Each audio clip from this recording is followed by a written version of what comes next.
इतिहास में ना कुछ कहानियां ऐसी होती हैं जो सदियों से सुनाई जाती हैं, लेकिन क्या वो हमेशा वैसी ही होती हैं जैसी हमें बताई जाती हैं?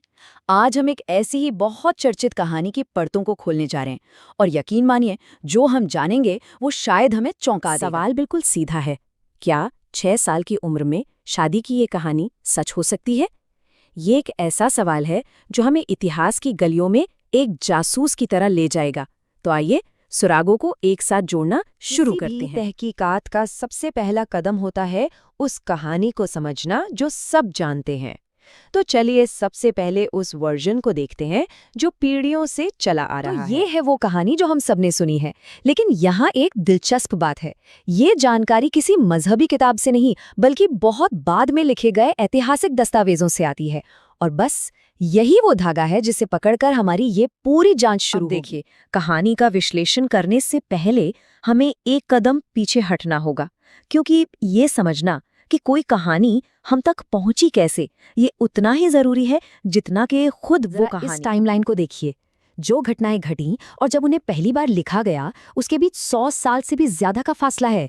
सोचिए जरा, 100 साल! ये 8 पीढ़ी नहीं बल्कि कई पीढ़ियों का अंतर ये है। कुछ कानो कान बात वाले खेल जैसा है ना? जहां एक इंसान दूसरे को कुछ बताता है और 10 लोगों तक पहुंचते पहुंचते कहानी पूरी तरह बदल जाती है। अब जरा सोचिए कि यही खेल अगर 100 सालों तक चले, तो जाहिर है हमें इन कहानियों को सिर्फ मान नहीं लेना चाहिए, बल्कि उनकी जांच करनी ठीक है। चाहिए। तो अब चलते हैं कहानी के बिल्कुल सेंटर में, शादी का प्रस्ताव। क्या ये कहानी उस समय के हालात के हिसाब से कोई मतलब रखती है? चलिए तो देखते उस हैं। समय की तस्वीर को समझने की कोशिश करते हैं। पैगंबर की उम्र 50 साल थी। उन्होंने अभी अभी अपनी 25 साल की साथी खदीजा को खोया था। उन्हें अकेले बच्चों की देखभाल करनी थी और साथ ही एक बढ़ते हुए समुदाय को भी संभालना था। इतिहासकार बताते हैं कि उस वक्त वो परेशान और असहाय महसूस ऐसे कर रहे हालात में उनकी एक दोस्त खौला दो सुझाव लेकर आती है। एक तरफ है सौदा, एक तजुर्बेकार विधवा जो घर और परिवार संभालना जानती है, और दूसरी तरफ है आयशा, जो कहानी के मुताबिक सिर्फ 6 साल की एक बच्ची है।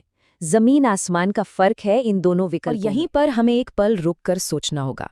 एक इंसान जिसे अपने घर और बच्चों के लिए एक सहारे की जरूरत है, क्या वो एक 6 साल की बच्ची को अपनी जिम्मेदारियों में शामिल करेगा? क्या ये मदद होगी या एक और जिम्मेदारी? लॉजिक क्या कहता अब है? इस जांच में एक बहुत बड़ा मोड़ आता है, एक ऐसा तथ्य जिसे अक्सर नजरअंदाज कर दिया जाता है, लेकिन जो पूरी कहानी का रुख बदल और सकता वो है। तथ्य ये है कि जब पैगंबर का प्रस्ताव आया, तब आयशा की सगाई पहले से ही किसी और से हो चुकी थी।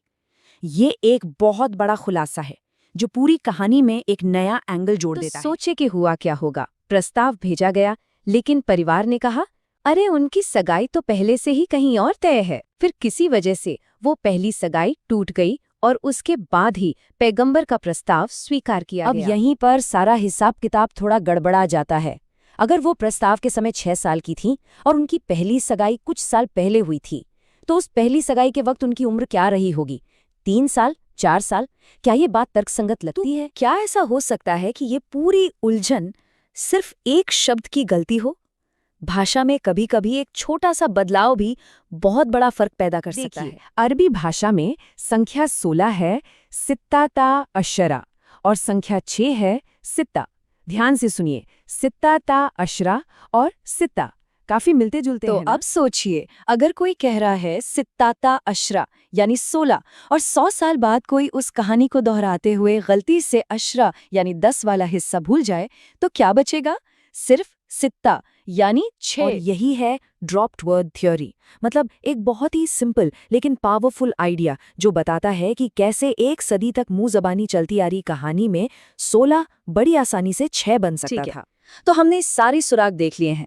अब एक जासूस की तरह चलिए इन सबको एक साथ जोड़कर देखते हैं कि पूरी तस्वीर आखिर बनती क्या है। हमारे पास 3 मुख्य सबूत हैं।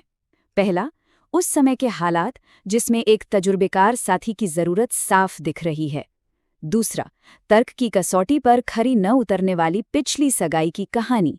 और तीसरा, एक छोटी सी भाषाई गलती की बहुत बड़ी संभावना। जब हम इन सभी सबूतों को एक साथ रखते हैं तो जावेद अहमद गामदी जैसे कई शोधकर्ता इस नतीजे पर पहुंचते हैं कि एक बिल्कुल अलग ही कहानी सामने आती है।